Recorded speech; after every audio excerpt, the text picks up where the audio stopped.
Chapter 10, in which the young man learns to master his subconscious mind. After this long and heartfelt statement, the old millionaire seemed exhausted and became silent for several minutes. Then he continued, carefully stressing each word. The formula or affirmation I have given you is so powerful. Even if in the beginning you believe it highly unlikely you will ever become a millionaire, you will be able to become one. Just do the same thing with the formula that you did with the message on the computer.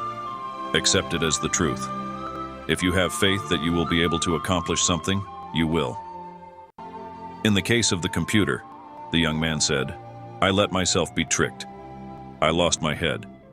But this formula is a different matter altogether. I have a problem believing I can become a millionaire 6 years from now. Even if you don't believe in the formula now, it'll begin acting on you. The more you internalize it, the more powerful it becomes.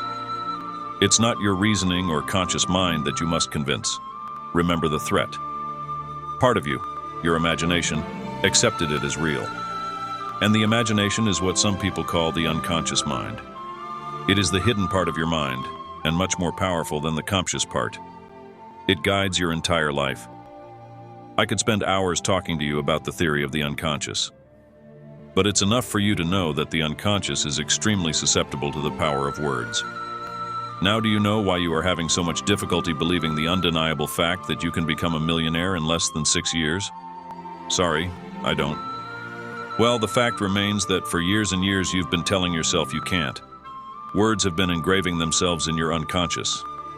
Deeply. In fact, every experience, every thought you've ever had, every word you've ever heard has become indelibly etched in your unconscious. In the long run, this prodigious memory becomes your self-image. Without realizing it, your past experiences and your inner monologue have convinced you that you aren't the type of person who can become a millionaire, even if, objectively speaking, you have all the qualities to do so, and you could do so more easily than you can imagine. Your self-image, like everyone else's, is so powerful that it unwittingly becomes your destiny. Outer circumstances end up matching the image you have of yourself with amazing precision. To become rich, you have to create a new self-image.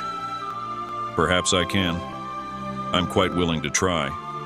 The only snag is that I'm not really sure where to start. Think about the threat you experienced. It wasn't real, yet it affected you as if it was. All you have to do is play the same trick on yourself. Your unconscious won't be any the wiser for it. Think about it.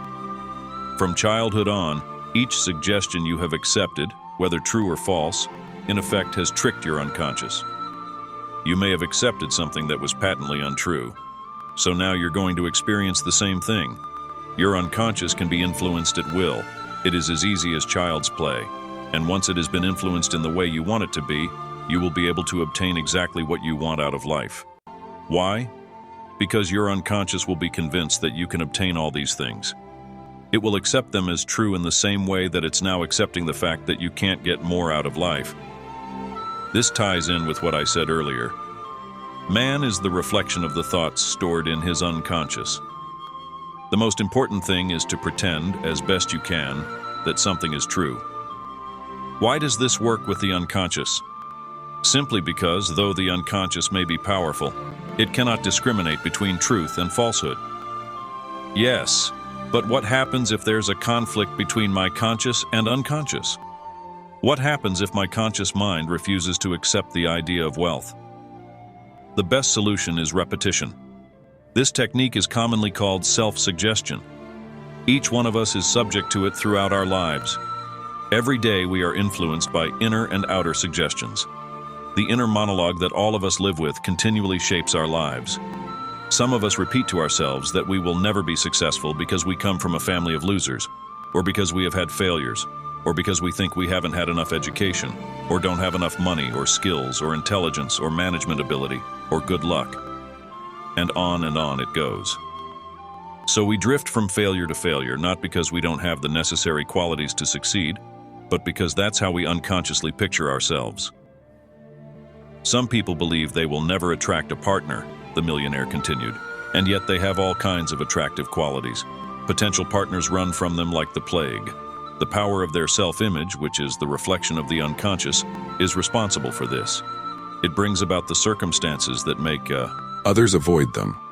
But the repetition of negative formulas, which have such a tremendous impact on our lives, can be used in a different way. And that's what we're going to do. The unconscious is a slave that can dominate us because it is immensely powerful. But it is also blind, and you have to learn how to play tricks on it.